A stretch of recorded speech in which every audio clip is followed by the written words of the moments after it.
Channel को subscribe करिए, bell icon दबाइए, ये वीडियो ज्यादा से ज्यादा लोगों तक पहुंचाइए।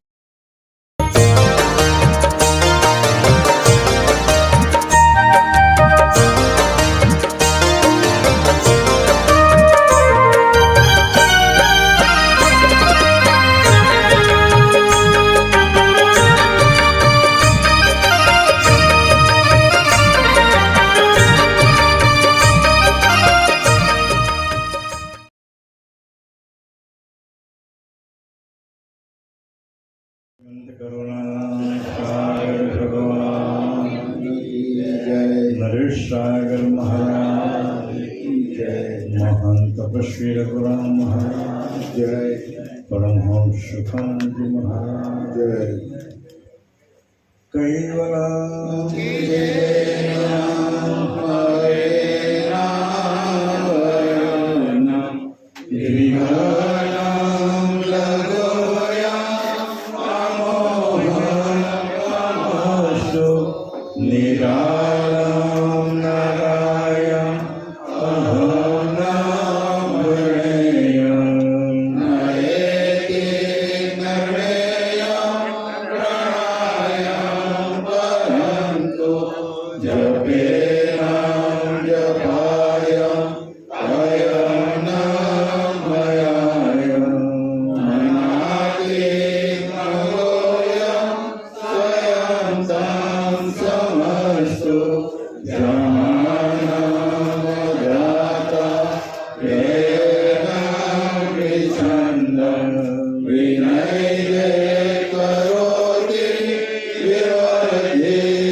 ગઈકાલે આપણે 32 ચોપાઈ વાંચી હતી, આજે 33 પાના નંબર આમાં છે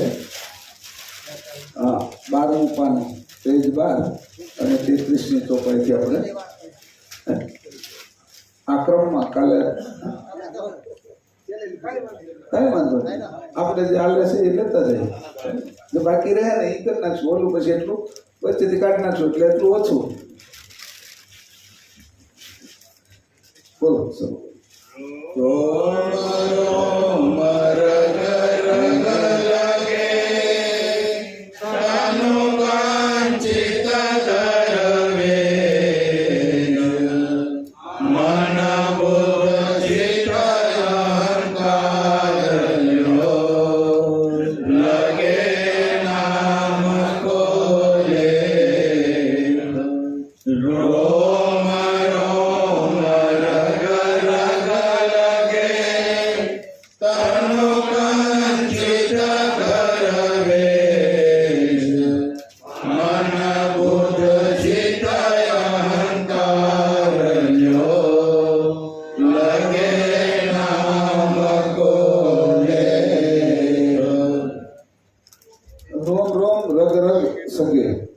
કંચિત ધર્વેશ પરમ વિશેષ ભગવાન કરુણાસાગર કહે છે તથા કે જ્યાં જ્યાં અણુમાં કિંચિત માત્ર વેશ ધારણ કરાવેલો હોય ત્યાં ત્યાં મન બુદ્ધિ ચિત્ત અને અહંકારની ચતુર્કુટી બંધાય છે ને રોમે રોમ અને રગરગમાં પણ નામનું જ આલેખન કરી શકાય છે.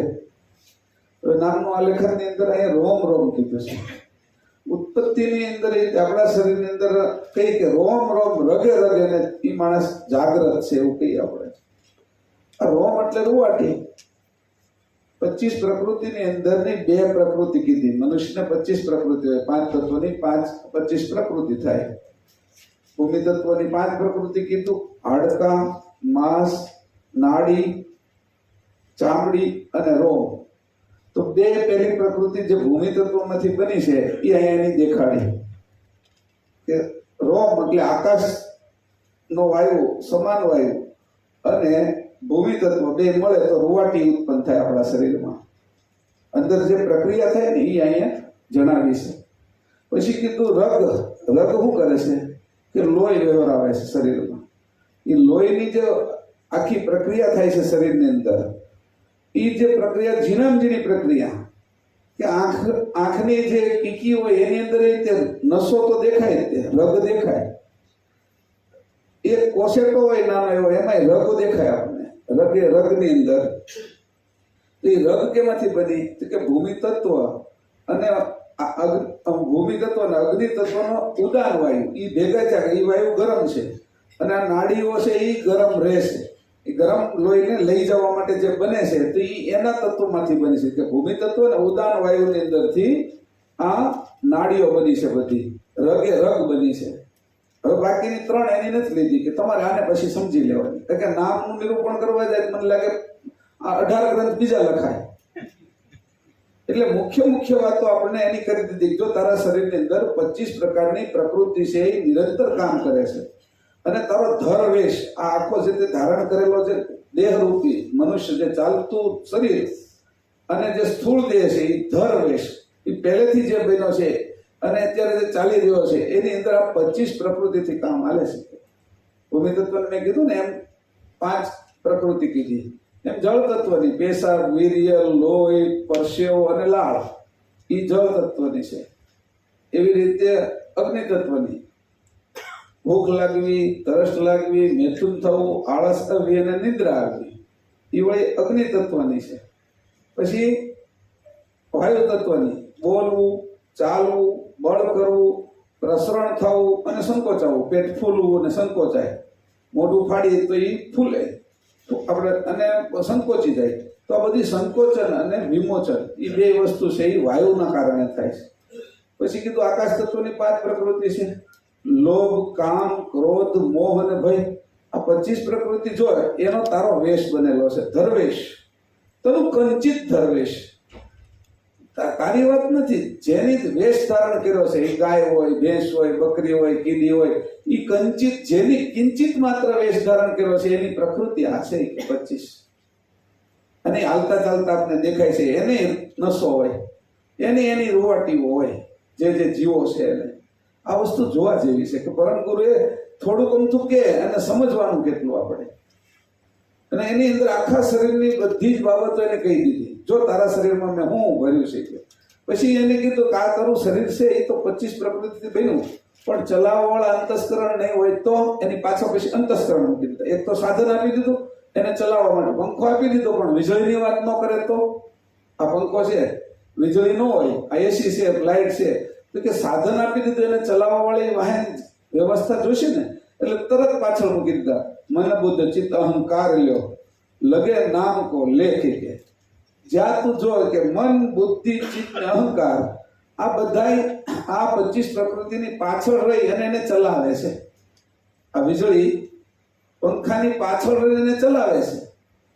આ એની સાથે કે પાછળ એને ચલાવવાનું કામ કરે છે. તારું આ મન છે એ હું કોને ચલાવે છે? કે ભૂમિ તત્વની જે 5 પ્રકૃતિ છે ને એને ખાસ ચલાવે છે. બુદ્ધિ કોને ચલાવે? કે જળ તત્વની 5 પ્રકૃતિ ચલાવે છે.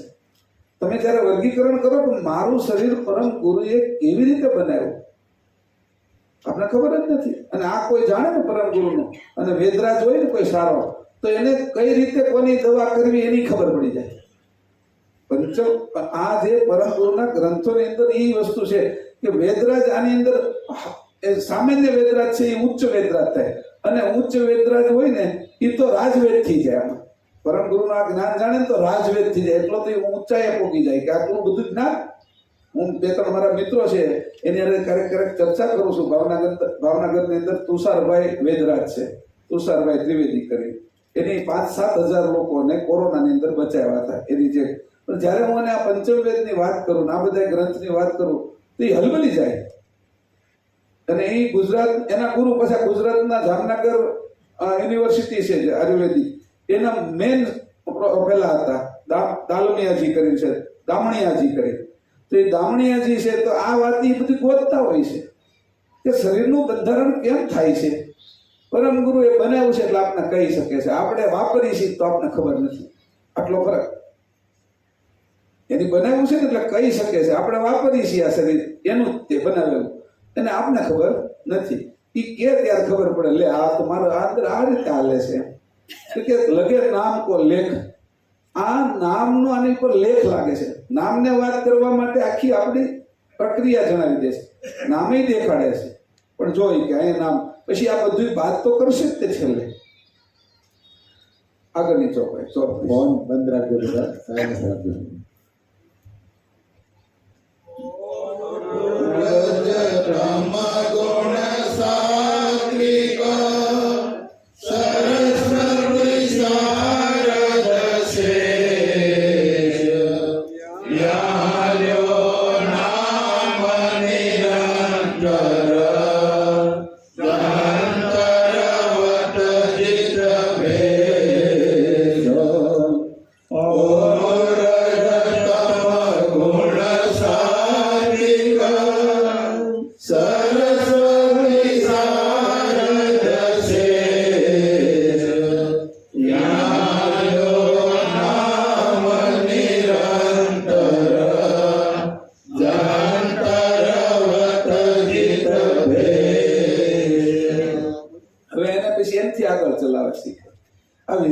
ઉત્પન્ન કરે છે ત્યાં સુધી એનાથી આગળ ગયા કે કોલસાથી ઉત્પન્ન થાય છે, અણુથી ઉત્પન્ન થાય છે, કે આપણે નર્મદાના ડેમની ઉપર મૂકેલા ટર્બાઇન છે જે પાણીથી ચાલે છે એનાથી ઉત્પન્ન થાય છે. તો એનાથી થોડું આગળ ગયું. પહેલા તો એની સ્થૂળ વાત કરી, રગ અને રોમ, પછી એની સૂક્ષ્મ વાત કરી અંતસ્કરણની. હવે એનાથી કે અંતસ્કરણ કોણ ચલાવે છે, જે કીધું ઓરું રજતમ સાત્વિક, એનો તો ક્રમ કેવો આવે છે તમે જોજો. એટલે ખબર પડે કે ઓહો, નામનું નિરૂપણ પરમ ગુરુએ કેમ જેમ તેમ થોડું કર્યું હોય. કરતા છે એની આપણે શરીર બનાવીને આપ્યા. એક એક વાત તો જો તો વિચાર કરતા એમ થાય કે ઓહો, જ્યારે આ રીતે વિચાર કરે ને તો દુનિયામાં એવી એકેય વસ્તુ બાકી ન રહે કે જેનો ઈલાજ ન હોય. મહારાજશ્રીએ કીધું હતું કે કરોડ પ્રશ્ન પૂછે છે ને કોઈ કે એનો ઉત્તર હોય કે, તો આમાં એ કોઈ આયુર્વેદના પોતાના દર્દના કોઈની સમસ્યાના ઉકેલ પૂછે તો પરમ ગુરુએ ઉકેલ અહીંયા કર્યા છે. કીધું ઓરું રજતમ ગુણ સાત્વિક, આની પાછળ એ કે રજો ગુણ રહેશે, તમો ગુણ રહેશે, સાત્વિક ગુણ રહેશે એ કે. અને એના છે એ આપણા શરીરના કોષો બને છે એ કે. મેં કીધું હતું ને પરમાણુ, પ્રોટોન, ઇલેક્ટ્રોન, ન્યુટ્રોન, એનો પરમાણુ બને, પરમાણુના અણુ બને, અને શરીર આખું અણુઓ ભેગા થાય એટલે કોશિકા બને, કોષ, દરેક કોષ. અને કોશિકાઓ ભેગી થાય એટલે અંગ બને આપણું. ગમે એ અંગનું નામ લઈએ આપણે, જીભ લઈ, કાન લઈ, નાક લઈ, પડદો લઈ, તો એ અંગ છે એવી કોશિકાઓ ભેગી થાય એની અંદરથી આપણું અંગ બને. પણ મૂળ બંધારણની વાત કરે પરમ ગુરુ કે તારું શરીર બને છે ને એમાં પાછું કીધું છે ભેષ. ભેષ એટલે વેશ આપણો આ સ્થૂળ. પછી સરસ્વતી શારદ શેષ, અને ધારણ કોણ કરે છે પછી કે મૂલાધારની અંદર આપણે કહે છે કે મૂલાધારની અંદર જે ભૂમિ તત્વનો મૂળ ભાગ આવ્યો છે, શેષ નારાયણ તરીકે આપણે એને ઓળખીએ છીએ. તારા શરીરને ધારણ કરવા વાળો કોઈ શેષ તું છો એની કરતા કોઈક વિશેષ છે જે તને ધારણ કરી રાખે છે. આપણે આ સ્લેબ ઉપર બેઠા છીએ, સ્લેબ ધારણ આપણે કરે છે એવું લાગે છે, પણ બીમ કોલમ એમાં નાખેલા ન હોય તો ધારણ કોણ કરે સ્લેબને? અને બીમ કોલમ ધરતી ન હોય તેને ધારણ કોણ કરે? અને એ બધું જોતા આપણે મૂળ સ્થિતિમાં પહોંચાડે છે. તારી વાહે તારી જે બૌદ્ધિક ક્ષમતા છે એને ધારણ છે એ કોણ બંધ કરી દો તમારું ભાઈ બધા બંધ રાખો અથવા સાયલેન્સ કરજો. એમાં શું થાય, વિષય હાલતો હોય ને તો થોડા ઊંડાણમાં આપણે જઈએ. તો સરસ્વતી શું કરે છે એ કે તારો આ બાજુનો બધાનો આરે વહીવટ કરે છે. કોની સાથે કયો વહીવટ કરવો, કઈ રીતે એને કામ પાડવું, એ બધો વહીવટ તારી જે બુદ્ધિની અંદર જે સરસ્વતી જે રસ ભરેલો છે એની અંદર, અને એ જીભ દ્વારા તું કરે છો. એ જીભ અને મૂલાધારની બંનેની વાત અહીંયા શેષ કરી. એક વહીવટ છે એ જીભથી હાલે છે અને બીજો તારા શરીરથી હાલે છે. શરીરનું બંધારણ જેના આધારે તૈયાર થયું છે એ શેષ છે. યહાં યો નામ નિરંતર, અહીંયા સુધી નિરંતર નામો છે. જંતરવત જીત ભેષ. આ તારો જે શરીર છે એ આવા યંત્રથી બનાવેલું છે, આખું જંતર છે. ઈ કે કોઈ ગાડી છે, ફ્રીજ છે, ઘરઘંટી છે, ઈ યંત્ર છે. એમ જો તારા વેશને તું આવી રીતે જો તો તને આખું જંતર દેખાશે. ઈ કે બધું જ બરાબર કેટલું સરસ રીતે ગોઠવેલું છે તને ખબર પડશે. હું નામનું નિરૂપણ કરું છું પણ તને કેમ બનાવ્યો છે, તારો વેશ કેમ છે, મનુષ્ય વેશ કેમ છે, ઈ હોતી સાથે દેખાડું છું. આ નિરૂપણ છે અહીંયા આગળની ચોપાઈ. જળ થળ સ્થાવર જંગમ લખ ચોરાસી દંડ ભાગણો ને ત્રીસને તારો નામ વૃતાંત. જળ થળ સ્થાવર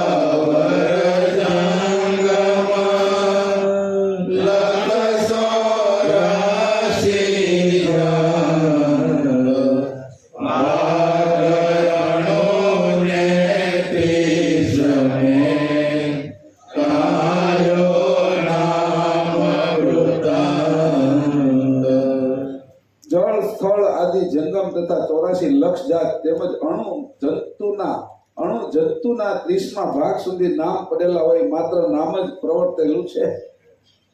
પછી કીધું કે હવે આ જે બધા યંત્રો ઉત્પન્ન થયા અને ચાલે છે એની વાહેની ચાલનની વ્યવસ્થા કરી, 3 ગુણ એમાં કામ કરે છે.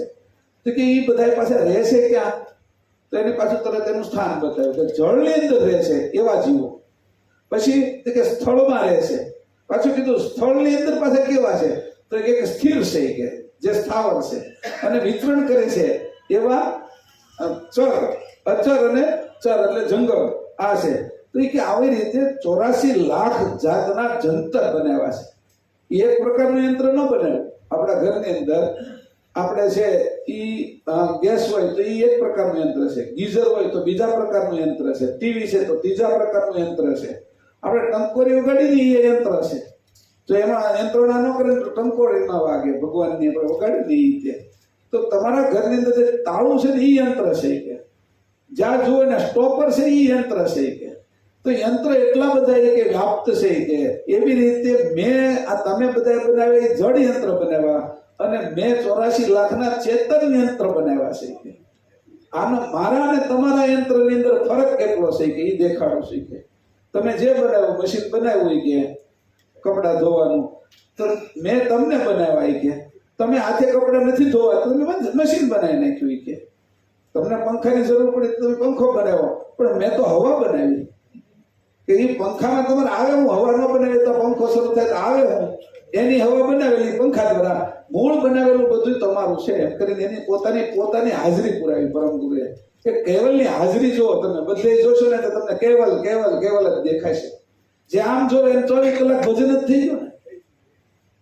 તમે આ રીતે જોવાનું કે જ્યાં નામ લાગે ને તું જો તને મારું રૂપ જ દેખાય. જ્યાં જા જો એટલે કે આવી માળા કરવાની, બોલે આપણે માળા બેહીને કેવલ કેવલ કરીને હાલતા ચાલતા જ્યાં જો ને કેવલ કેવલ જ થાય. પછી એનું રૂપ જ દેખાય. કે એને કીધું મારા કૃતનો નિવેડો કરી, મારા કૃતને ઓળખી અને મને ઓળખો. હવે 24 કલાક કૃતની અંદર ઈ જ દેખાય આપણને. હવે પરમ ગુરુ આપણેથી દૂર કેવી રીતે જાય? જો આ વાતનો વિચાર કરી કે નામની અંદર જોવો તો ખરા કેવી રીતે પરમ ગુરુએ એની અંદર છુપાઈને વાત મૂકી દીધી છે. કે પછી કીધું લખ 84 જન, 84 લાખ યોની છે. 84 લાખ ની અંદર બધાની અંદર જુદી જુદી ખાસિયત ભરી છે.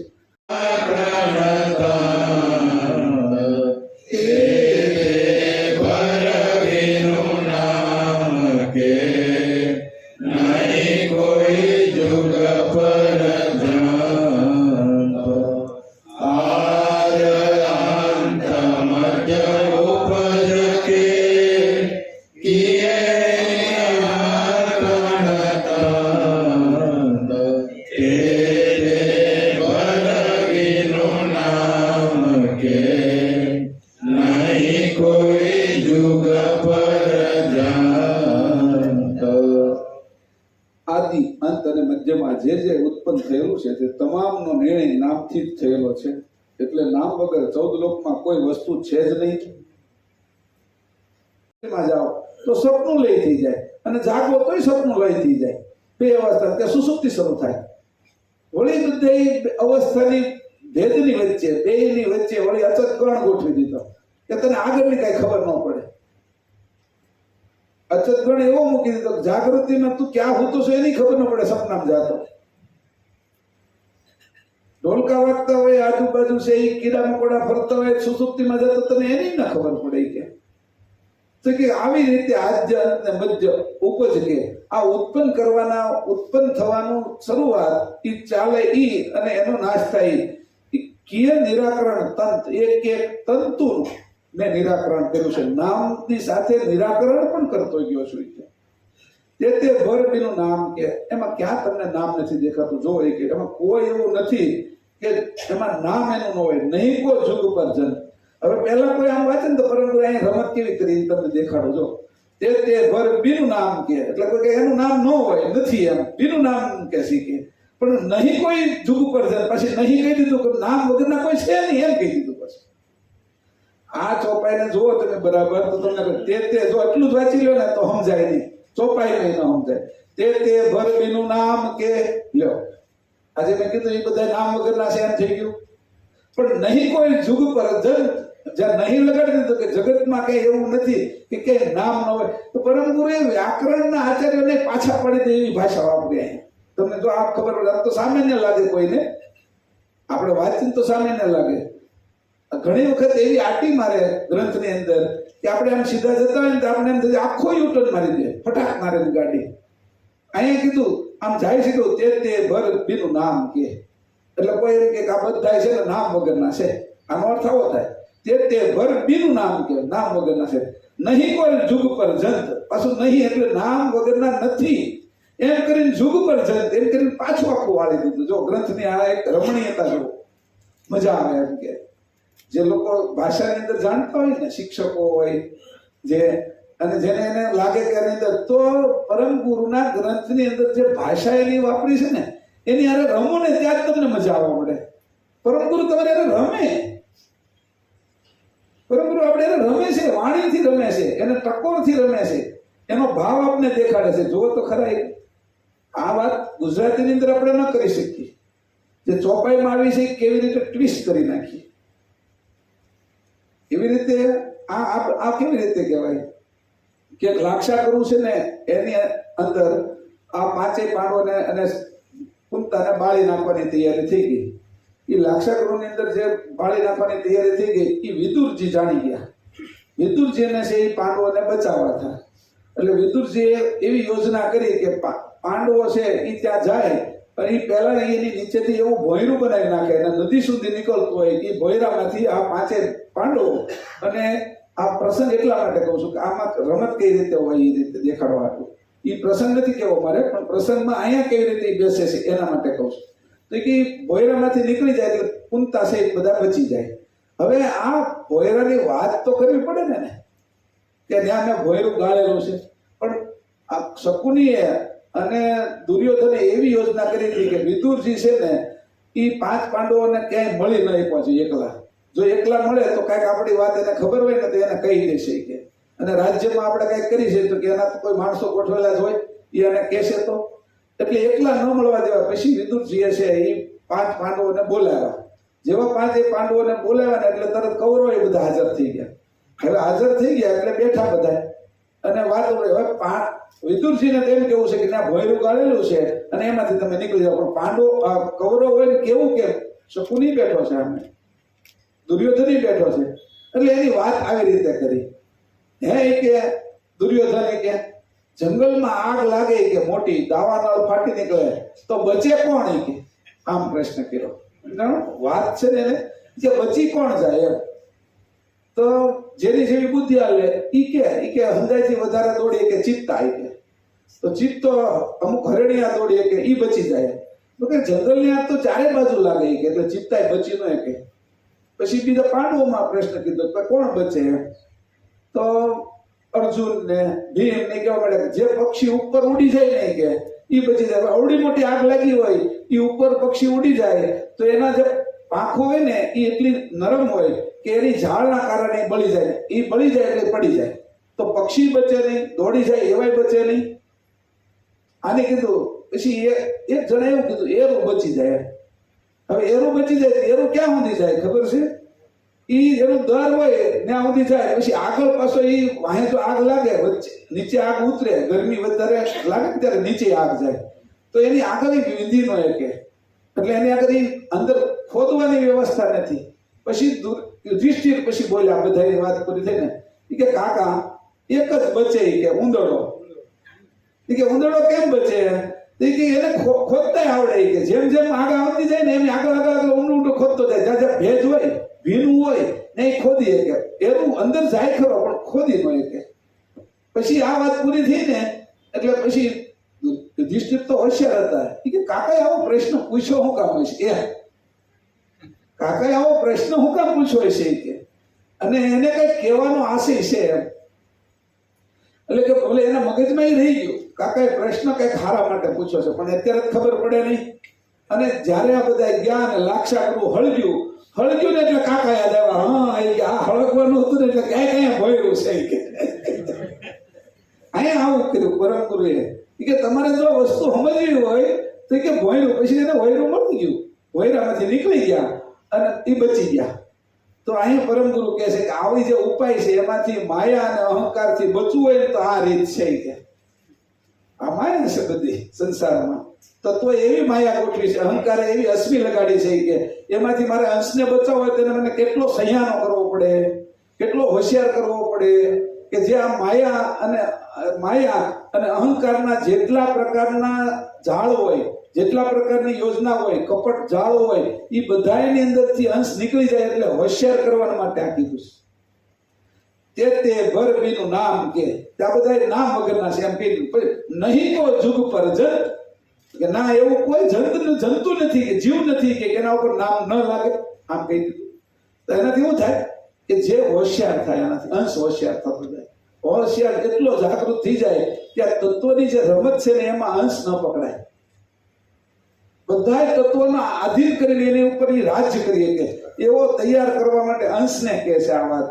નામ નામી સિદ્ધાંત છે, જુઓ તો ખરા કેવું પ્રતિપાદન કરે છે કે વાહ, એમ થઈ જાય આપણે કે એક ઝીણાઝીણી વાત જો આ સમજી જાય ને તો પછી એને અને પરમ ગુરુને વેળવું નથી, કેવલધામ ને એને કર્તાના ચરણમાં પહોંચી જાય. તને રામાયણના જે પાઠો આલે છે કે મહાભારતના પાઠો આલે છે કે બીજી બધી જે કઈ આ બાજુના જે દ્વૈત રમણ કરવાના જે ઉપાયો છે એની ઈ ઝાડમાં તું નહીં ફસાઈ જાય. આ વાત સમજ તો હે અંશ તું સહ્યાનો થઈ જશે. આગળની ચોપાઈ દરસ પદાર્થ સ્થૂલ સૂક્ષ્મ કૃતવેશ દર્શ્યો નામ સકલ ચિર પ્રસિદ્ધ દેહાલ હમેશ. દરસ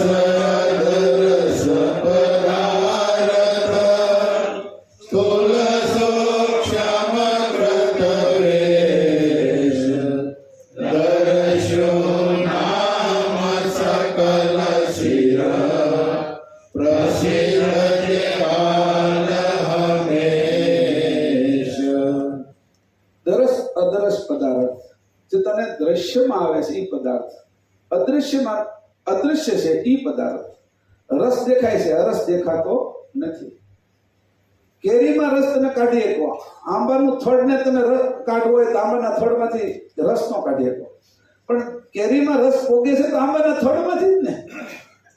તો બે વસ્તુ થઈ ને કે કેરીની અંદર તમને જે કઈ રસાળો હોય, અત્યારે નાળિયેર છે ઉપર, તો નાળિયેરની અંદર પાણી છે, પણ એ પાણી તમારે જો આ નાળિયેરીમાંથી વચ્ચેથી કાઢવું હોય તો નીકળે નહીં. તમારે શેષ એની અંદર જે ટોપરું થાય છે, શેષ થાય છે, એ શેષ તમારે થડમાંથી કે એના પાંદડામાંથી નીકળે નહીં, પણ એ જાય છે તો એ પૃથ્વીમાંથી ઉપર જાય છે ને ભરાય છે ને.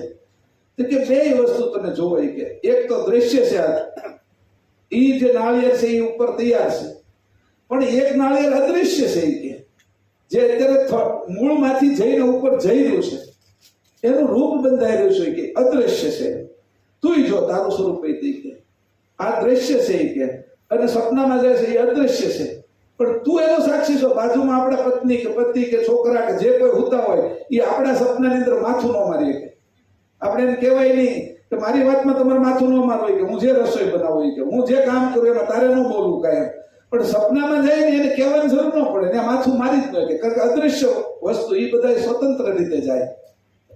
તો કે દ્રશ્ય ને અદ્રશ્ય આ બે વસ્તુને વાત કરી. પદાર્થ, આ બધા પદાર્થ છે.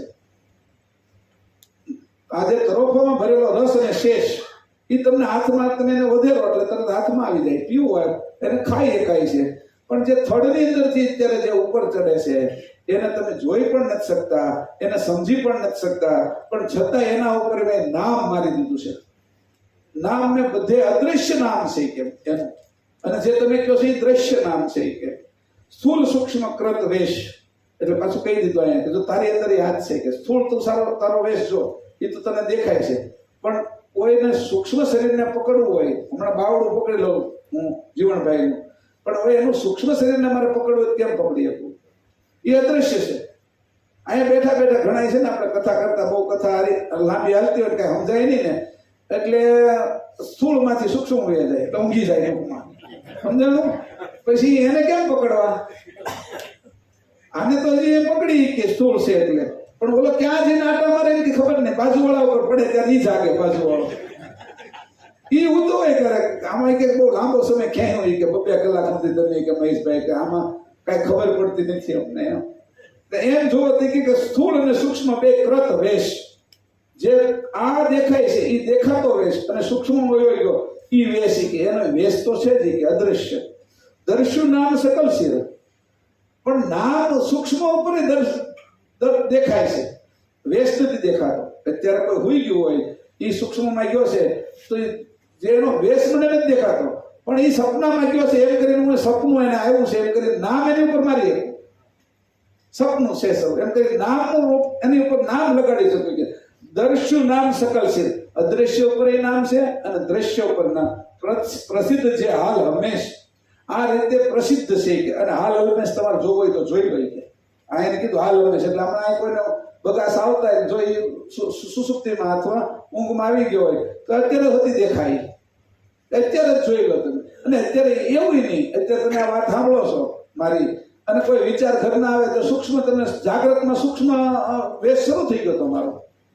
તમે અહીંયા બેઠા છો, ઘરની ચિંતા આવી, આજે હાજે શું હશે ઘરે, આ દેશમાંથી આવ્યા હોય કોઈ બહારથી આવ્યા છે, એને ઘર, એની વાડી, એનો ધંધો, એના છોકરા બૈરાઓ અત્યારે જો દેખાઈ જાય અહીંયા તો સમજી લેવું કે ઈ હોતી ઈ સૂક્ષ્મ વેશ છે. ઈ તમને પ્રસિદ્ધ હાલ હંમેશ કે અત્યારે તમે જોઈ લો કે ઈ બીજા વિચારમાં ચડી ગયો એટલે અહીંયા હાજર નથી.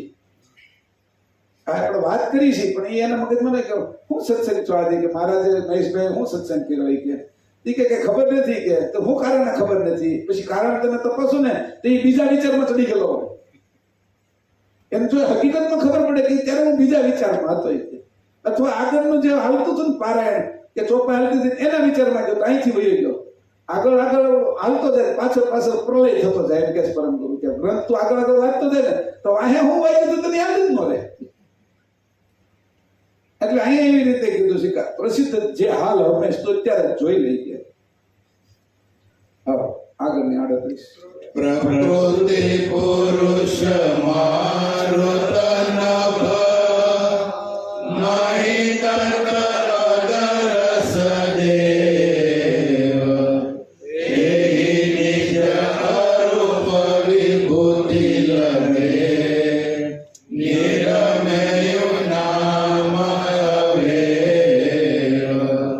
પ્રકૃતિ પુરુષ મારુત નભ નહીં તરસ દેવ એહી નિજ અરૂપ વિભૂતિ લગે નિરમેયુ નામ અવેવ. આગળ 3 વાત કરી દીધી એને. કઈ વાત કરી તો એને કીધું રજતમ સાત્વિક, એટલે 3 તત્વની વાત કરી દીધી. ભૂમિ જળ અગ્નિ વાય, અગ્નિ સુધી આવ્યા, અગ્નિ તને દેખાય છે કે વાયુ તને દેખાતો નથી, અનુભવાય છે કે. હવે જો સૂક્ષ્મ કરી દીધા આપણે. પહેલા છે ભૂમિ તત્વ તને દેખાય છે, પાણી તું હાથમાં લઈ શકે છો, પી શકે છો, એને હારે વર્તન કરે. આ સામે દીવો છે, એની અગ્નિ તને દેખાય છે, પણ અહીંયા વાયુ છે એ તને દેખાતો નથી, અનુભવ થાય છે.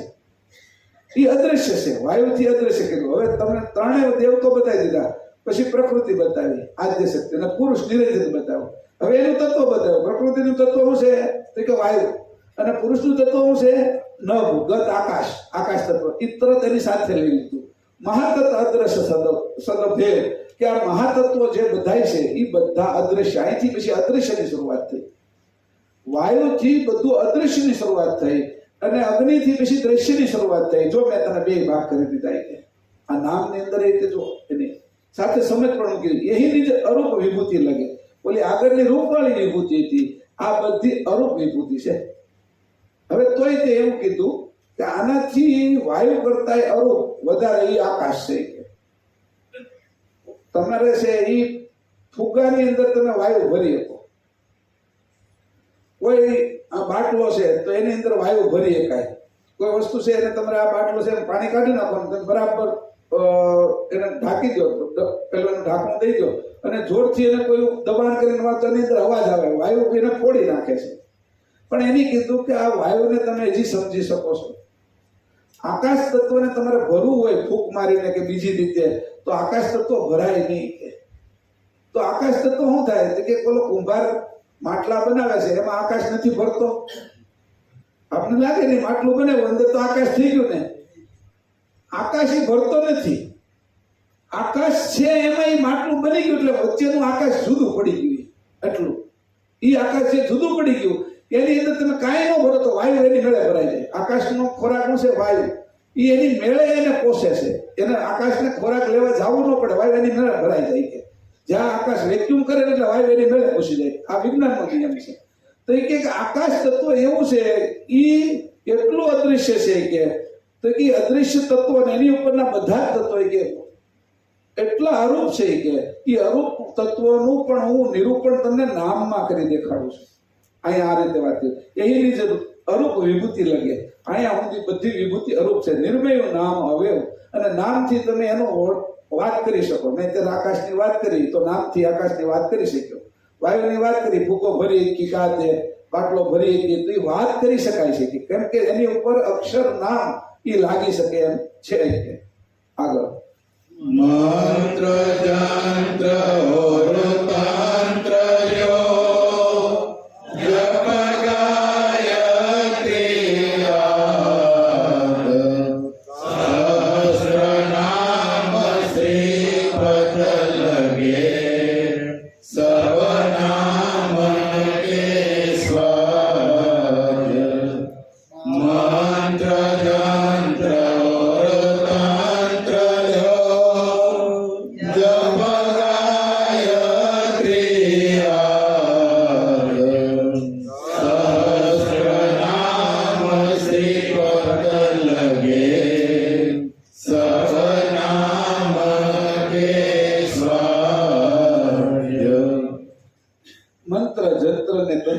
શ્રીપતિ એવા જે વિષ્ણુ, તેમના 1000 નામ તથા અન્ય મંત્રોના જાપ, ગાયત્રી વગેરે તમામ નામને આધીન છે. હવે અહીં કીધું એક પ્રકારની આરાધના બતાવી. મનને તમારે વશમાં કરવું હોય તો એ વશમાં કરવાનું સાધન શું છે? એનું કે મંત્ર. મનનું તંત્ર એનું નામ મંત્ર, તનનું તંત્ર એનું નામ તંત્ર. આ રીતે એને સમજો આપણે. તો કે મંત્ર જંત્ર વાળું તંત્ર લ્યો. આ બંને મંત્ર અને તંત્ર એને જોડવાળું, એને જંત્ર એટલે એને જોડનારું, એ જંત્ર. સમજી લ્યો. એને દાખલો આપું તમને કે આપણે તાળું હોય અને તાળું લગાવીએ છીએ તો એમાં જે કળ છે એ જોડનારી વસ્તુ છે. તાળાને ખોલવા માટે અને તાળાને બંધ કરવા માટે એને જંત્ર કહેવાય. તાળાને યંત્ર કહેવાય. હા, પણ એની અંદર એ તંત્ર કહેવાય. એ તંત્રની અંદર બે વસ્તુને જોડવી, જોડાણનું નામ જંત્ર છે. જોડાણનું નામ જંત્ર છે. હવે મંત્ર એટલે મનથી જે કાંઈ કાર્ય કરવામાં આવે છે અને એની અંદરથી જે પ્રકારની આવૃત્તિઓ નીકળે છે અને એના દ્વારા ઈ જે દેવ છે એના માટે નીકળે છે. ઈ દેવને ખુશ કરવા માટે, દેવના મનને ખુશ કરવા માટે મનુષ્યનું મન જે રીતે મંત્રણા કરે, ગાયત્રીને ખુશ કરવી હોય તો ગાયત્રી મંત્ર અલગથી બનાવો, પણ એ કે ઈ ગાયત્રી મંત્ર પાછો વિષ્ણુને ખુશ ન કરી શકે. તો વિષ્ણુને ખુશ કરવા માટે સહસ્ત્ર નામ એટલે સહસ્ત્ર નામનો વિષ્ણુ મંત્ર બનાવ્યો. એવી રીતે ઓમ નમઃ શિવાયનો મંત્ર કે કોઈ પણ પ્રકારના મંત્રો, અનેક પ્રકારના મંત્રો બનાવ્યા. ઈ મન દ્વારા મનને આધીન કરવા માટે, એટલે મનને પોતાના વશ કરવા માટે અને ખુશ કરવા માટે આ આધીનતાના મંત્રો છે કે બધા આધીન કરવા માટે એને બનાવ્યા. પણ એનું જોડાણ કેવી રીતે કરવું? મારા મનનું અને ગાયત્રીના મનનું જોડાણ કરવા માટે જે જોડાણની વાત છે એનું નામ જંત્ર છે. ઈ જંત્રણા કેમ આવી હતી કે જે અક્ષરો નામનો જે અક્ષરોનો આલાપ છે, ઓમ ભૂર્ભુવઃ સ્વઃ, ઈ જે કઈ આવ્યો કે આપણે કેવલ મંત્ર બોલી, જે ઈ જોડાણ માટેનો જંત્ર છે. તો જોડવું, આ ત્રણ વસ્તુ કરીને આ કેમ બધું ચાલે છે એની પણ વાત કરી. કોઈ પણ વસ્તુ ચલાવવાની રીત પણ અહીંયા બતાવી. જપ ગાયત્રી આજ, અને કેટલાય ગાયત્રી મંત્ર કે આ બાજુની ઉપાસનામાં મોટો ગણે છે. આપણી ઉપાસનામાં મોટો નથી ગણતા, તારક મંત્ર મોટો છે સર્વથી. પણ આ બાજુની ઉપાસનામાં જેથી સૂર્યમાંથી જે કઈ વસ્તુ બની છે એમાં સૂર્યને આધીન છે, સૂર્યને વટી જાય તો ત્યાં આગળ ગાયત્રી મંત્ર કામ કરે નહીં. આપણે છે આકાશમાં જવું હોય તો ત્યાં અવકાશ ચંદ્ર સુધી જવું હોય તો આપણું પ્લેન કામ ન કરે. એટલે અહીંયા સુધી પ્લેન કામ કરશે, હેલિકોપ્ટર કામ કરશે. એની બહાર જવું છે તો તારક મંત્ર કામ કરશે. તો તારક મંત્ર બધાથી મોટો છે, પણ અહીંયા ગાયત્રી મંત્રનું હું કામ નામ લીધું પરમ ગુરુએ કે આ બાજુ સૂર્યની નીચે જે તમારું જે વર્તન હાલે છે એ બધામાં ગાયત્રી મંત્ર શ્રેષ્ઠ છે. એની આજ લઈ સહસ્ત્ર નામ શ્રીપતે લગે. વિષ્ણુને તમારે આધીન કરવા છે તો તમારે સહસ્ત્ર નામ, એની જે 1000 નામની જે વ્યાખ્યા કરી, દરેક નામનો પાછો અર્થ મૂક્યો છે એનું તમે ગાન કરો, એ તમારે આધીન થાય. આમાં કીધું સબ નામ કે આધીન, ઈ આધીન થાય અને આ નામને આધીન ઈ થઈ જાય. નામ એની ઉપર લાગે અને નામથી તમને ઈ આધીન થઈ જાય. કોઈને વારંવાર કરો ને વખાણ કર્યા કરો ને તમને આધીન થઈ જાય. વખાણ તમે નામ ના કરો છો કોઈના. કોઈ એક નામ છે ઠાકરસિંહભાઈ, એવી રીતે મેં નામ લીધું, હું એના વખાણ જ કર્યા કરું તો એ નામથી નામના વખાણ કરું છું, પણ આધીનતા ઠાકરસિંહભાઈની મારી ઉપર થઈ જાય કે હા બરોબર છે. એમ કોઈને પણ આધીન કરવા હોય તો આ નામ છે એ કામ કરે છે. નામ ખાલી કાઢી નાખવાના નથી, એટલા બધા નામ લગાડ્યા નહીં. કોઈને તમારે છે એ કાંઈ પણ રીતે પ્રસન્ન કરવા હોય તો નામનો ઉપયોગ તો કરવો જ પડે તમારે. તો અહીંયા આ રીતે વાત કરી. આગળ પૂર્વાત્મ પરમાત્મા નિજગતિ અકલ રૂપ બ્રહ્મ જ્યોત નિર્ગુણ લગે ઇને હુના નિરૂપ. પૂર્વાત્મ પરમાત્મા નિજગતિ અકલ રૂપ બ્રહ્મ જ્યોત નિર્ગુણ લગે ઇને હુના નિરૂપ. આત્મા અને પરમાત્મા તથા નિજ પોતાની અકળ અરૂપ ગતિ તથા બ્રહ્મ જ્યોતિ નારાયણ એ વગેરેનું માત્ર નામ નિરૂપણ કરેલું છે. જે પદની નામ દ્વારા સંજ્ઞાઓ કરી છે તે પદ નામ રૂપે નથી પણ નામથી પર છે. હવે અહીંથી આગળ ગયા એટલે નામ અને પદ નામથી પર એ બે વાતો અહીંથી છૂટી પડે છે. હજી એમથી આપણે આગળ લઈ ગયા. જે ઉપરની વાત કરી ને મંત્ર જંત્ર દેવોની એની, એનાથી આગળ લઈ ગયા, એનાથી સૂક્ષ્મ કર્યા. ઓરું આત્મા પરમાત્મા કે આ બે બ્રહ્મના અને નિજ ગતિ તારી પોતાની ગતિ એટલે અંશની. આત્મા પરમાત્માથી અંશ જુદો છે. ઘણી વખત કે તમે આત્મા એ જ અંશ ને એમ નવા સંપ્રદાયની અંદર આવે ને ત્યાં લોચો આ બહુ પડે. એને બધે એ જ સાંભળેલું હોય કે આત્મા એ જ પરમાત્મા છે અને આત્મા જ આ બધું ચલાવે છે. એટલે અહીંયા નિજ ગતિને છૂટી પાડી દીધી. આત્મા પરમાત્માને હું નિજ ગતિ કહું છું, તારો અંશ ચેતન અંશ. આ નામની અંદર હું તને જુદો પાડું છું. જો આત્માને ભેગો તને નથી ગણતો, પરમાત્માને ભેગો એ બે બ્રહ્મના અંશ છે કે અને તું પોતે નિજ ગતિ, તારી નિજ ગતિ તો આ બેયને માપમાં લાવી નાખેલી છે. તારી નિજ ગતિ અમાપ છે. નિજ ગતિ છે એ તારી અંશની અમાપ છે.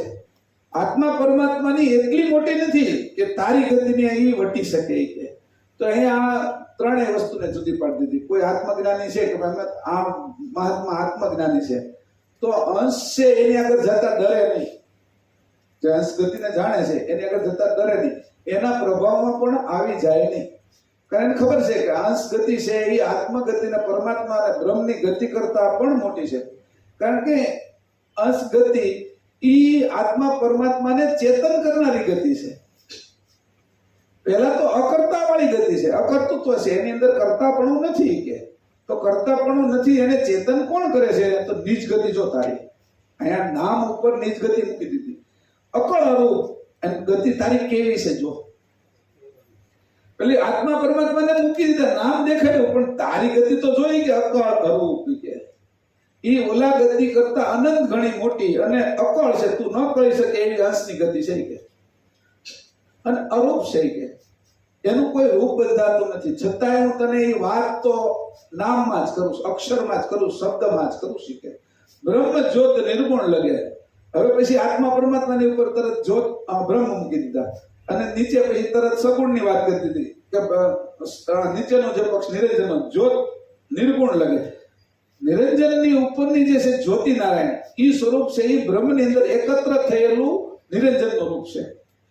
હવે તમે કહેશો કે કેવી રીતે મહેશભાઈ કહો છો તમે? તો જે રીતે આપણે અહીંયા પ્રકાશ હોય સૂર્યનો બપોરના 12 વાગે, એને તમે બિલોરી કાચથી એકત્ર કરો અને એક ટીલડી કરો અને પછી કાગળ ઉપર એ હળગી જાય, કાગળ હળગી જાય. એ કેન્દ્રિત કરેલું જે સ્વરૂપ છે બ્રહ્મમાં, એનું નામ જ્યોતિ નારાયણ છે. અને એમાંથી જે આગ રૂપે તમને આગ દેખાય છે, બહાર આવે છે, એ નિરંજન પુરુષ છે. તમે કહેશો કે મહેશભાઈ આ તમે કાઢ્યું ક્યાંથી? તમે કાઢ્યું નથી. અહીંયા બે વસ્તુ જુદી જ પાડે છે કે નિરંજન પુરુષનો વહીવટ છે એ સ્થૂળથી શરૂ થાય છે, પણ બ્રહ્મમાં એનું રૂપ બંધાણું એની વાત છે. આ જ્યોતિનારાયણ બ્રહ્મમાં રૂપ બંધાય છે એની વાત છે. આ ત્યારે એ જ્યોતિનારાયણ છે અને જયારે વહીવટ માટે આ બાજુ આવે છે ત્યારે નિરંજન પુરુષ. એ જ વસ્તુ. હજી આમાં તમને તપો નહીં પડે, કદાચ ઘણા પડી જાય તો સારું, પણ જો ન પડે તો તમે આના વિશે તમારી બુદ્ધિ થોડી ચલાવજો. સૂર્ય આખો એમનેમ છે પ્રકાશમાં, એની અંદર કર્તૃત્વ શક્તિ વિશેષ નથી કે આપણા કાગળને એ હળગાવી શકે. એના માટે જે કેન્દ્રિત કરવું પડે, કેન્દ્રિતતાથી જે બિલોરી કાચથી જે કેન્દ્રિત કરીએ, જે કર્તાની દ્રષ્ટિ પડે પછી જે કેન્દ્રિત વસ્તુ થાય છે અવિકાસ વિકાસ ને કુંભસની અંદર, એ કેન્દ્રિત એનું કેન્દ્રિત કિરણ એક થઈ જાય, આખાનું કિરણ એક થઈ જાય. એ જે કિરણ થાય એ જ્યોતિનારાયણ છે અને એનું જે રૂપ બંધાય એ અગ્નિ છે. એ અગ્નિ રૂપ આપણે તરત દેખાય છે. એ રીતે રૂપ જ્યારે દેખાય છે ત્યારે નિરંજન પુરુષ આ બાજુનો વહીવટ કરવા માટે ગત આકાશમાં કામ કરવા માટે તૈયાર થાય છે. આટલા બધી ચોખવટો ગ્રંથના અભ્યાસ પછી હું કહું છું તમને, અને મારા અનુભવ પછી કહું છું આ કે આ જ્યોતિનારાયણ ને નિરંજનમાં હું ફરક પાછા એમ કહેશો. હવે એ નિરંજન ને પાછા એમ કે છે નાભી નારાયણ. હજી નાભી નારાયણ નો વહીવટ આવશે પાછો કે એ નિરંજન પછી નાભી નારાયણ ક્યારે થાય કે આ નાળ જોડાઈ જાય માની હારે અને જે જળની અંદર જે રહે છે એ પાણીની અંદર રહે છે ત્યારે એનું જે સ્વરૂપ બંધાય છે પાણીની અંદર. એટલે આ પાણી આપણી જેવું પાણી નહીં, એનું આપણે કીધું ને આ પાણી તો આપણે દેખાય છે પણ વરાળ દેખાતી નથી. પણ સઘન ઘન તો ક્યારેય દેખાતું નથી.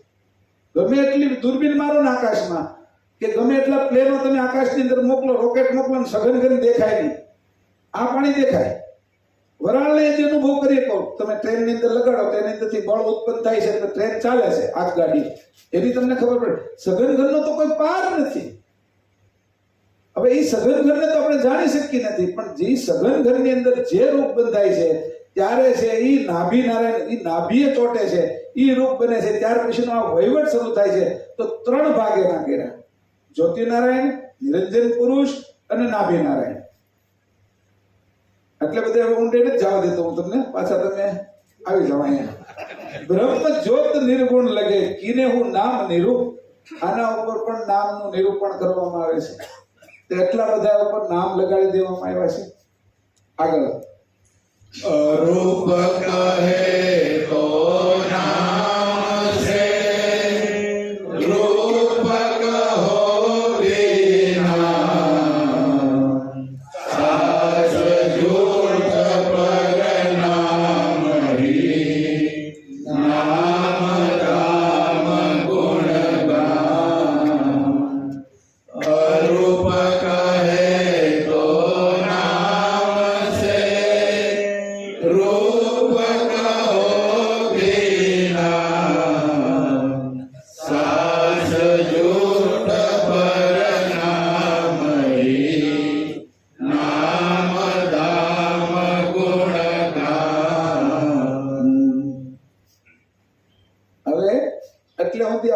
ચડાવી દીધા.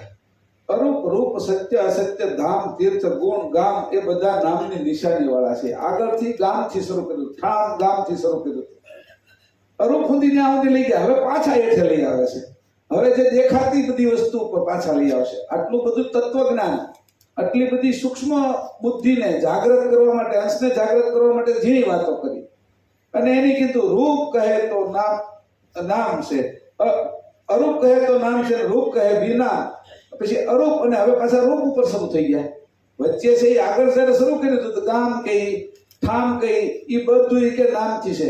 ત્યાંથી શરૂ કરીને અહીંયા સુધી પહોંચ્યા કે અરૂપ સુધી આપણે પુકારી દીધા. અરૂપ કહે તો નામ છે, કે અરૂપ પણ હું નામ જ કહું છું તમને. જે અરૂપની બધી વ્યાખ્યા આપી મેં કે એ નામથી આપી. રૂપ કહે કહો બી નામ, અને હવે રૂપની શરૂઆત કરી. પછી કીધું કે સાચ જૂઠ ઉપર નામ. સત્ય કહો તો પણ નામ છે, અસત્ય કહો તો નામ છે. સત્ય શું છે એને પછી પાછું સમજવાનું આ નામથી. અસત્ય શું છે તમે એમ કહી દીધું સત્ય નામ છે, તો સત્ય નામ છે એમ કીધું, પણ સત્ય છે શું? આપણે કીધું કે સત્ય નામ છે, આમ લખી નાખીએ સત્ય, પણ એ સત્ય છે શું? એનો અર્થ છે એનો ગુણ, કે જે આ સત્ય વસ્તુ છે. સત્ય કઈ કઈ વસ્તુ છે એમ કોઈ કહે તો કઈ વસ્તુ સત્ય છે? કે આખરીમાં બે વસ્તુ સત્ય રહે, એક ચેતન ને ખગાકાર શૂન્ય. ચેતન કૈવલ કરતા છે, ખગાકાર શૂન્ય જળનું જળ છે. હવે જે જળ અને ચેતનનું મિલન કરીને જે કઈ બધું બને છે એ હિરણ્યગર્ભ છે. આ આટલો કલ્પ હોઈ ગયો છતાંય જળથી ચેતન જુદું કરવાની રીત હજી કોઈને આવડી નથી, એમ હોતી કીધું છે. આટલો કલ્પ હોઈ ગયો, આ જળ ચેતનની એવી જુરી બનાવી છે કે જળ અને ચેતન બે મળ્યા જ કરે છે. અને એ મળે છે એવી જુરી બનાવી છે કે જળ ચેતનનો વહીવટ કોઈને આજ દિવસ સુધી કરતા આવડ્યો નથી. એને જુદું પાડતા, દૂધમાંથી ઘી જુદું પાડતા આવડી ગયું, પણ પોતાનામાંથી, આ શરીરમાંથી, 5 શરીરમાંથી, 7 શરીરમાંથી પોતાનું સ્વરૂપ જુદું પાડતા હજી આવડ્યું નથી. એ આટલો સમય થયો કે આ જળ ચેતનનો વહીવટ હજી સુધી થઈ શક્યો નથી. એવી રીતે અહીંયા કહેવામાં આવ્યું કે સાચ કોને કહેશો, સત્ય કોને કહેશો, અસત્ય કોને કહેશો? જેની અંદર કઈ છે જ નહીં, અસત્ય છે. સત્ય ને અસત્યની વ્યાખ્યાઓ જુદી જુદી હોય. સામાન્ય લોકો એમ કે આ હાથું બોલતો જ નથી, હાવ ખોટો છે, કે આ હાવ ખોટી છે, કે સાચી વાત જ નથી કરતા. એ આપણું સત્ય ના સત્ય છે, આ ભાઈ સાચા છે. પણ ગાંધીજીનું સત્ય ના સત્ય પૂછો તો જુદું છે. પણ મૂળ કેવલ કરતાનું સત્ય ના સત્ય પૂછો તમે તો એક ચેતન છે ને એક જળ છે. સમજાણું? અસત્ય જળ છે અને એની અંદર કાંઈ કરવા પણ નથી, અને ચેતન છે હંમેશા રોમ રોમ ચેતન છે, અને એ પોતે કેવલ કરતા છે ને એના આપણે અંશ છે. એટલે આ જળને ચલાવી છે. એ ખગાકાર શૂન્યને ચલાવીએ કે ખગાકાર શૂન્ય ન ચાલે, એની તેવડ નથી કે પોતે જળ છે. ટ્રેન, પ્લેન, એ બધું જે જે તત્વોમાંથી બન્યું એમાં લોખંડ હોય, લાકડું હોય, પ્લાસ્ટિક હોય, એમાંથી બને. એ બધું જળ છે, પણ એને ચલાવે તો મનુષ્ય જ ને, ચેતન જ ચલાવે. એની અંદર કળ ભરે કે મશીન ચલાવે છે, કોમ્પ્યુટર ચલાવે છે, પણ એ કળ ભરવાનું કામ તો ચેતન કરે ને. તો ચેતન છે એ બધો જ વહીવટની માથે ચેતન છે, અને કેવલ કરતા મહદ ચેતન છે. એટલે એ અંશી છે, આપણે અલ્પ ચેતન છે, આપણે એના અંશ છે. આ રીતે સત્ય ને અસત્યનો વહીવટ અહીંથી શરૂ કરો તો ત્યાં સુધી કેવી રીતે થાય છે? એટલે સાચ જૂઠ પર નામી, છતાં હું એને પર નામ લગાડું છું કે નામ ધામ ગુણગ્રામ. પાછા નીચે આવી ગયા, હવે સ્થૂળમાં આવી ગયા. નામ તમને બધા એના નામ લાગેલા છે. ધામ, આ જે ધામોની વાત કરું છું એ પણ સ્થૂળ છે. ગુણ, અત્યારે જે ગુણ છે આપણા જે ધારણ કરીએ છીએ, હારા નરા, આ દયાળુ છે, આ છે હિંસક છે, એવા જે કઈ આપણે ધારણ કરીએ છીએ પ્રત્યક્ષ દેખે છે. પછી ગ્રામ, આ ગામની આટલી વ્યવસ્થા કરી. હવે પછી હાવ આપણે સ્થૂળ બાજુ જઈશું. આગળ ચોપાઈ મંદિર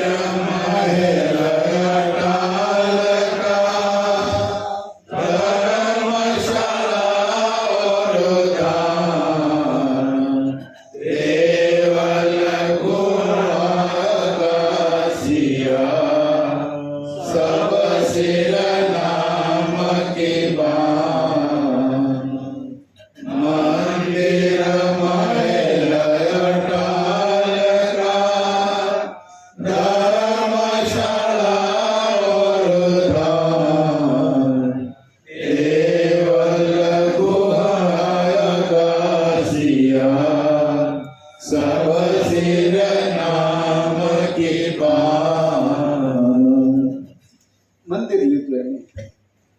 મંદિરમાં કોણ રહે છે? તો કે આપણી શ્રદ્ધા, વિશ્વાસ એ મંદિરમાં આપણે મૂકીએ છીએ. મહેલ રહે છે, મહેલની અંદર કોણ રહે છે? તો કે રાજા રહે છે, અટાલકા. આજે બાલ્કનીઓ છે કે એ બધી વાતો એની કરી. પછી કીધું ધર્મશાળામાં કોણ રહે છે? કે યાત્રીઓ. ધર્મશાળામાં યાત્રીઓ જાતા આવતા જે યાત્રી છે, પથિકો છે, એ બધા ધર્મશાળા. ઓરું સ્થાન, આ બધા એના સ્થાન બતાવે કે કોણ કેની અંદર રહેશે, એના ઉપરથી નામ ઉપરથી ખબર પડી જાય. પછી દેવાલય, દેવાલયની અંદર કોણ રહેશે? હવે કીધું મંદિરમાં દેવાલયમાં તમે જુદું કેમ કર્યું? કે દેવતા તત્વ જે છે એ ત્યાં રહેશે, અને મંદિરની અંદર આપણું મન જ્યાં લાગે છે ને, અને મનની અંદર જે શ્રદ્ધા વિશ્વાસ છે એ મંદિર છે. હવે દેવાલય અને મંદિરને મેં જુદું હું કામ પાડ્યું છે? આ તો નામ કહીએ આપણે કાઢી નાખશું તો મેળ નહીં આવે, તો સમજ સૂક્ષ્મ નહીં થાય. અંશે જે થવાની જે સૂક્ષ્મ સમજ છે ને એ અહીંયા અટકી રહી છે. તો કીધું મંદિર જ્યાં આમ તો સમજો ને કે દેવજી ભગત તો એમ કે જ્યાં મન ડરે છે ને એનું નામ મંદિર. કે ત્યાં જયા વગર આપણે બીક લાગે કે ત્યાં નહીં જઈએ તો કે ભગવાન આપણું અકલ્યાણ કરશે. કે જ્યાં મન ડરે છે ને એ નામ મંદિર. કે એટલે ત્યાં શ્રદ્ધા અને વિશ્વાસ રાખે એનું નામ મંદિર. એ જ વસ્તુ દેવાલય થઈ કે અહીંયા દેવી તત્વનો વાસ છે એટલે એને દેવાલય કીધું. આ રીતે દેવાલયના મંદિરને. પછી ગુફા, ગુફાઓની અંદર કોણ રહે છે? તો કે સિંહ, ચિત્તા. ગુફાની અંદર જે રહેવા વાળા, પહાડોની અંદર રહેવા વાળા. પછી એની અરે બધા સંતોય રહેતા હોય, તપસ્વીઓય રહેતા હોય, સાધુઓય રહેતા હોય. આ બધા રહેવાના સ્થાનો છે. અગાસી, આપણે તો નથી એટલા બધા અગાસીમાં હોતા દક્ષિણ ગુજરાતમાં, પણ તમે જયારે અમદાવાદની અંદર જાઓ ને આ એસી નહોતા તો હાજે બધા અગાસીમાં જ વહી જાય કુવા. અગાસીને કયા સમયે કામ લેવું એની આગળથી? આખો દી એટલો તડકો પડેલો હોય અને રાતના આ તપી ગયેલું હોય બધું. પછી 10, 11, 12 વાગ્યા સુધી તો ગરમ લૂ વાતી હોય, ઘરમાં તો રહેવાય નહીં. તે અગાસીની અંદર તો અગાસીનો ઉપયોગ તો કરીએ છીએ આપણે. પાપડ આપણે રહો તો પાપડ છે, પાપડ વણીને કે સેવ પાડીને હુકવવાનું જે કાંઈ કામ કરતા હોય. અગાસીનો ઉપયોગ બીજી રીતે કરીએ. એક તો આપણું છત છે, આપણું રક્ષણ કરે છે, પણ બીજી રીતે અગાસીનો ઉપયોગ કરીએ. હવે અગાસીનો ઉપયોગ શું કરીએ? કે વીજળી ઉત્પન્ન કરવા. જયારે આ પરમ ગુરુએ લખ્યું છે ને ત્યારે સોલાર નહોતું આવેલું. હવે આ સોલાર આવી ગયા કે અગાસીની અંદરથી જે સૂર્યના કિરણ હોય એ ભેગા કરી લેવાના છે અને એની વીજળી ઉત્પન્ન કરવાની. પણ આ બધી વાતો તમે જુઓ તો નામ ઉપરથી એના ગુણની ખબર પડે છે. સબસિર નામ કી બાણ, આ બધા ઉપર નામની જ વાણી, નામથી જ ઓળખાય છે. આ વાણીથી જ આ બધું ઓળખાયેલું છે. આગળની ચોપાઈ. અગમ કહો તો નામ રહે, નિગમ કહો તો નામ, સુગમ કહો તો નામ છે, નામ દહન ઓરુઆમ. અગમ કહો તો નામ રહે,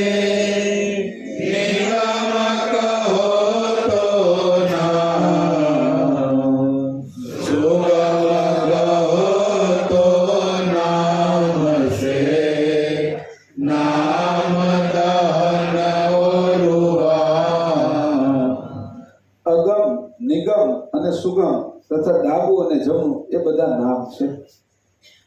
અગમ જે આપણે અગમ અગોચર છે, જે નિયમો આકાશમાં બનેલા છે એ બધા અગમ છે. અગમની આપણે ક્રિયા થાય છે પણ સમજ પડતી નથી, એટલે ગમ આપણી બુદ્ધિમાં ન સમજી શકીએ તેને અગમ કીધું. એનો એક દાખલો આપું કે અગમ છે એ શું છે કે ગુરુત્વાકર્ષણ છે, આકર્ષણ છે એ અગમ હતું, જે બુદ્ધિમાં આવતું નહોતું. પણ ઓલા ન્યૂટને ઉપરથી સફરજન કે કંઈક ઝાડવા ઉપરથી ફળ હેઠું પડતું જોયું ને, તેને બુદ્ધિમાં વિચાર આવ્યો એ કે આ હેઠું કેમ પડ્યું? અને એને 2-3 જણા જે બુદ્ધિશાળી હતા એને પૂછ્યું એ કે આ હેઠું કેમ પડ્યું? કે ચોટી હું પડ્યો 3 દીથી પૂછે તો હેઠું કેમ પડ્યું? એ બધું હેઠું જ પડે એ કે, પણ એની માન્યું નહીં, એની હેઠું પડે એ માન્યું નહીં. એનું કારણ શું છે એ જાણવું છે કે અગમ. પછી એની ગોતી કાઢ્યું કે પૃથ્વીમાં ગુરુત્વાકર્ષણ છે એના કારણે આ ફળ નીચે પડે છે. ઓલા બધા એમ જ કહેતા હતા કે હેઠે જ પડે કે એમાં બુદ્ધિ હું મારવાની હોય એમાં હું. પણ એની જયારે નિયમ ગોત્યો પછી નિયમના આધારે આ બધા સાધનો, પ્લેનો એ બધું એ નિયમના આધારે ઉડવા માંડ્યું કે કેટલું બળ જોઈશે પૃથ્વીના ગુરુત્વાકર્ષણથી છૂટવા માટે. તો એ પ્લેન કેટલી ગતિ એને આપવી, હેલિકોપ્ટરને કેટલી ગતિ આપવી, કેટલું એનું વજન હોય છે, એની અંદર કેટલા હોર્સ પાવર કે કેટલા એમ્પિયર નું મશીન મૂકવું, અને રોકેટ ચડાવવું છે તેની અંદર કે પૃથ્વીને એ પકડી રાખે છે અને પૃથ્વી પકડે છે આ રોકેટને, તો એ બંને જે પકડે છે એની અંદર જે ગુરુત્વાકર્ષણ છે એના બધા નિયમો પછી શરૂ થયા. આ વાત સમજવા જેવી છે. આ પરમ ગુરુ અહીંયા બધી વાતોનો ઉલ્લેખ કરે છે કે તમારી આ સમજ ક્યાં સુધી જાય. પહેલી વખત જ્યારે ઉપગ્રહ છોડવા માટે રોકેટ છોડ્યું ને, તો એ રોકેટ ને ઉપગ્રહ બે પડ્યું, એટલે બધા વૈજ્ઞાનિકો ભેગા થયા અને કે આનું કારણ શું, એટલે કે આપણે ગણિત એવું કર્યું તો પૃથ્વી છે એ આ રોકેટને પકડે છે, એટલે આપણે એના બધા પેરામીટરો કાઢ્યા અને એ પ્રમાણે એની અંદર આપણે બધું તૈયાર કર્યું.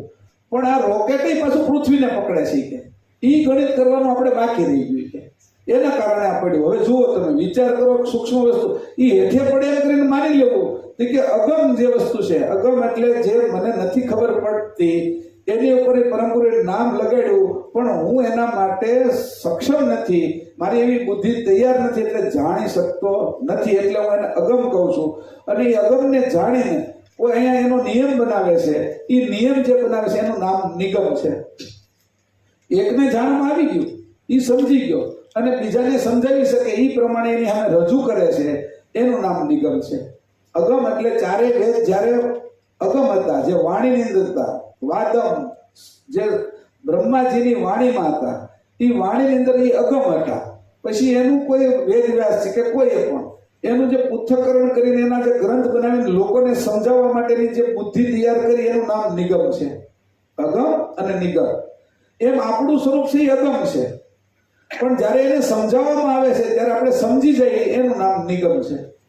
આ પરમ ગુરુએ આ આપણો જે મૂળ સ્વરૂપ હતું અંશનું સ્વરૂપ, એ અગમ સ્વરૂપને સમજાવવા માટે એને નિગમ આપણે સમજી શકીએ એવી રીતે સમજાવવા માટે આ 18 ગ્રંથની રચના કરી, એટલે એને સમજી શકીએ. આનું નામ નિગમ છે. જુદો તમે અગમ નિગમ આ બે વચ્ચેનો ફરક છે.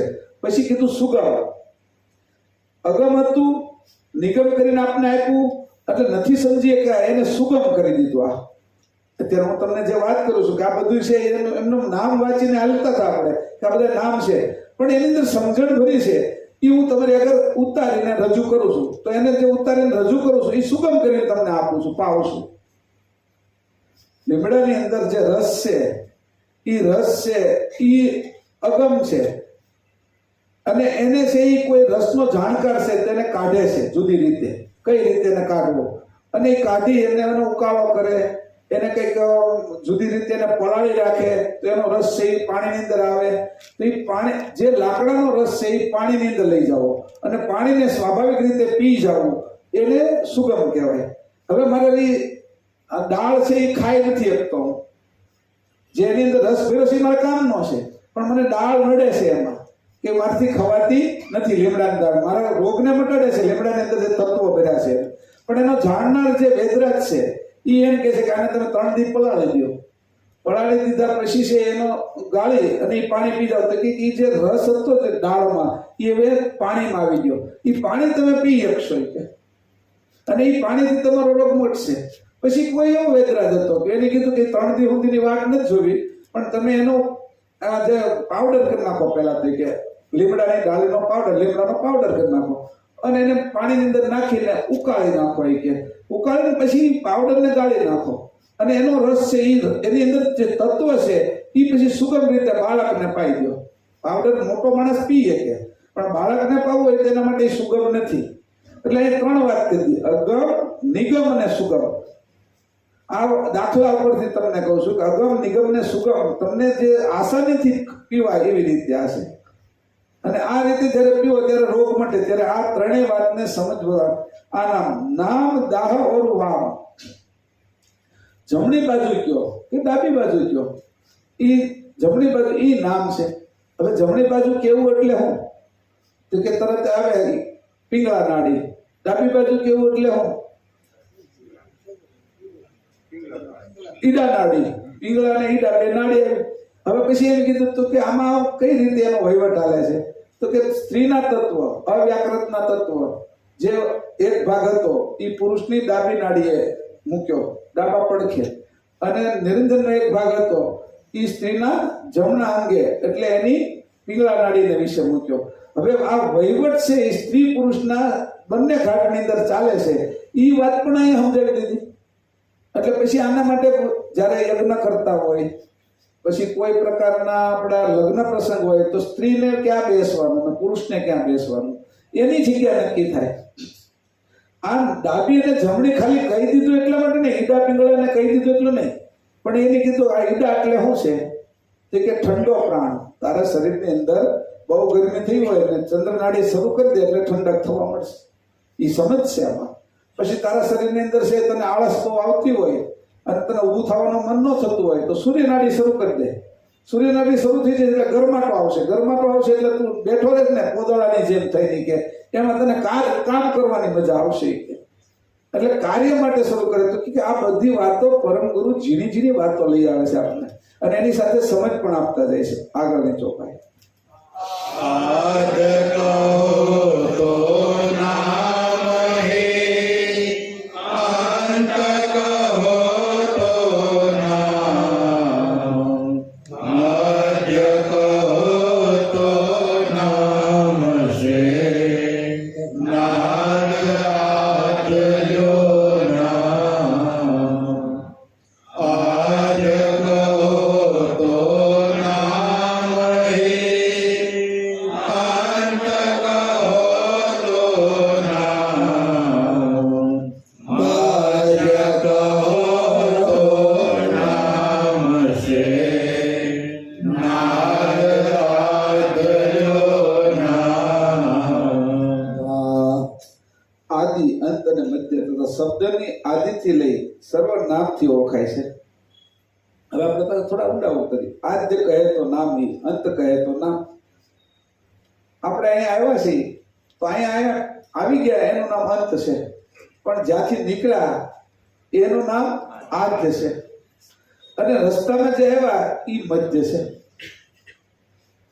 એટલે આને આપણી જીવનની અંદર સમજવાનું. તમે મને અહીંથી જોવાનું છે, આંખમાંથી શરૂ કર્યું, એ દ્રષ્ટિ આંખમાંથી નીકળી એ આદ્ય છે, અને રસ્તામાં મારા સુધી પહોંચી એ મધ્ય છે, અને મારી અથડાઈને ઊભી રહી ગઈ એ અંત છે.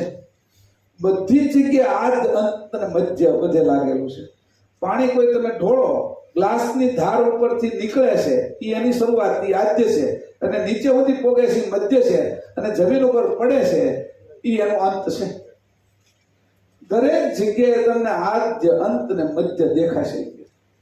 હવે હું આ તમને જ્ઞાન, આજે આપણે જ્ઞાનની વાત વાંચી છે, જ્ઞાનની વાત કરી છે, એ જે કરી છે એ મેં અહીંથી મારા મુખમાંથી વહેતી મૂકી, અને એ મેં શરૂઆત કરી એ શરૂઆતી આદ્ય થયું, તમારા સુધી પહોંચી એ મધ્ય થયું, તમારા કાનથી અંદર આવી એ અંત થયો અહીંયા સુધીનો.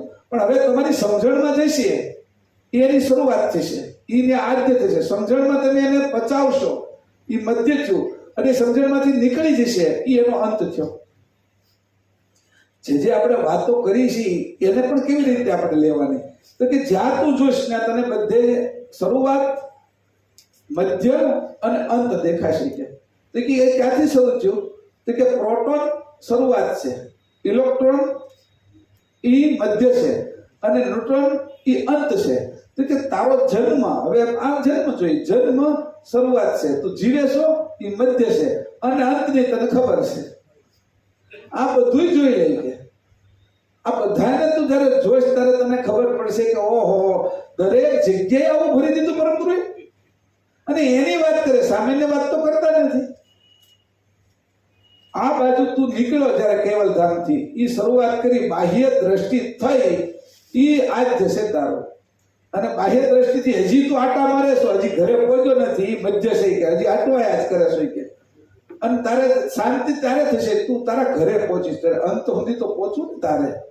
એટલે આ ઉલટાવીને પાછા વાળવાના છે, પરમ ગુરુના ચરણમાં વાળવાના છે. એ જે ગતિ છે એ બધાની ગતિ છે. એટલે જે વસ્તુ સ્થિર છે એને ગતિમાં ન લીધી, પણ જે ગતિમાં આવી છે એના બધાના આદ્ય, મધ્ય અને અંત હોય છે.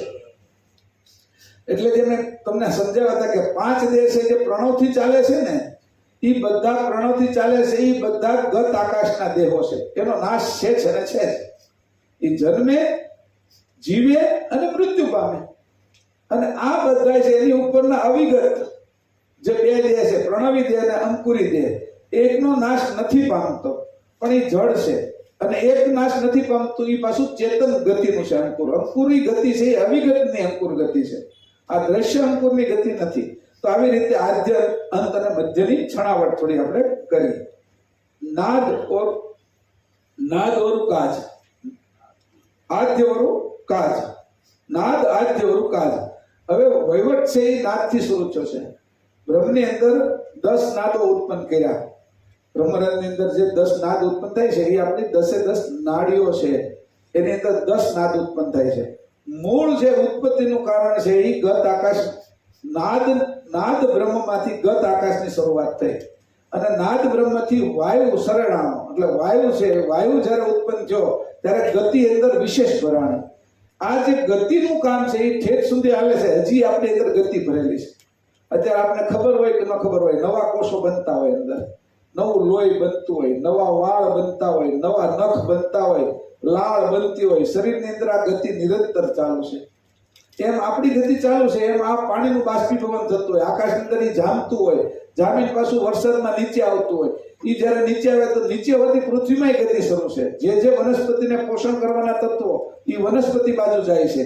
એ પોષણ કર્યા પછી અન્ન, કઠોળ, ફળ, ફૂલ, ગાય ભેંસ વગેરે ખાઈને એમાંથી ઘી, દૂધ, એવું મધ સહિતના બધા સાધનો એની ગતિ છે. આ ગતિમાં બધું ચાલે છે કે તો નાદ આદ્ય ઓર કાજ, અને આ બધા કામો છે, કાજ, આ બધા જ કાર્ય એ ગતિના કારણે થઈ રહ્યા છે. 45 મિનિટ ભાઈ. હદ કહે તો નામ હે, બેહદ ભીતો નામ, અનહદ કહે તો નામ છે, નાદ આદ્ય જો નામ. હદ કહે તો નામ હે,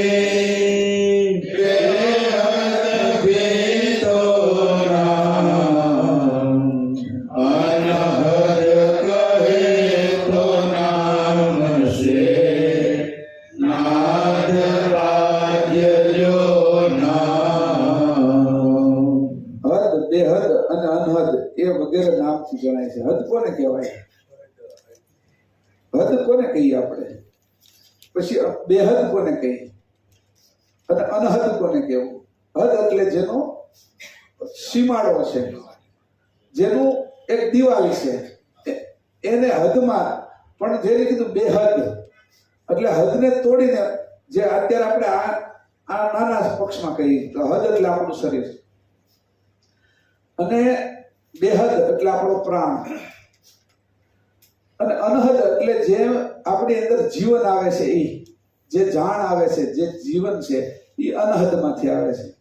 આ રીતે એને સમજી. હદ એટલે આ શરીર, બેહદ એટલે પ્રાણ, અને અનહદ એટલે જે જાણ, ઘાટ, પ્રાણ અને જાણ. આ રીતે તમે લ્યો તો એની વર્તનની ખબર પડે કે હદની અંદર જે થાય છે એની મર્યાદા છે. બેહદની મર્યાદા હદ કરતા મોટી છે, પણ અનહદની કોઈ મર્યાદા નથી. જાણ આવી એની કોઈ મર્યાદા નથી. જેટલા વૈજ્ઞાનિકો નવું શોધે એની વાત પૂછોમાં, એ નીકળ્યા જ કરે કે, અને એનો તોય અંત ના આવે કે જેટલું કાઢવું એટલું કાઢી શકાય કે. એવી રીતે જાણ છે એ છેલ્લે શું કાઢે તો કે એવી જાણ આવે કે જે આપણું સ્વરૂપ કાઢે. તો જ્યારે અનહદથી વિચાર કરશું ને ત્યારે આપણા સ્વરૂપ સુધી આપણે પહોંચી શકીએ. અને અનહદથી વિચાર કરવાનો એટલે અનહદની અંદર લઈ કોણ જાય તો કીધું હદની અંદર તો બે ગુરુ કામ કરે, પદાર્થ ગુરુ અને શુદ્ધ ગુરુ. પછી બેહદ સુધી કોણ લઈ જાય તો કે બેહદ સુધી છે એ સદગુરુ લઈ જાય. પણ અનહદની જાણ કોણ આપે કે જે સદગુરુનું જે બીજું રૂપ છે, જે પરમ ગુરુ, મૂળ રૂપ, જે મૂળ ચેતન છે, એ જ આપને છે એ આ જાણ બક્ષિસ કરીએ કે. તો જે જાણ અનહદની લેવી છે એ આપણા સ્વરૂપ સુધી પહોંચાડનારી છે. આ રીતે કરીને એ જાણની અહીંયા આ વાત કરીએ. સમય અત્યારે થઈ ગયો છે ઉપાસના માટેનો, અને 1-8 કલાક ઉપર એટલે કદાચ 1:15-20 મિનિટ જેવું થવા આવ્યું છે. 45 ચોપાઈ થઈ છે એટલે 45 થી અહીંયા અટકાવીએ છીએ આપણે. आदि सकृत स्वराज करुणेश्वर दत्ता की जय कृष्ण स्वामी महाराज की जय हेमंत करुणा सागर भगवान जय नवीन सागर महाराज की जय महान तपस्वी रघुराम महाराज की जय ब्रह्महंस सुखानंद जी महाराज की जय विष्णुदास जी महाराज की जय शांतिदास जी महाराज जय शीतलदास जी महाराज जय विशलदास जी महाराज जय गढ़ संतन की जय गढ़ देवन की जय कैवल धाम की जय गुरुगारी सारता पड़ी जय कायम पंथ की जय ज्ञान संप्रदाय जय भारत तिलक की जय पंचम स्वसम वेद की जय जगास्थान जय प्रणवाचन पुणावती समय का जय जय सा केवल सा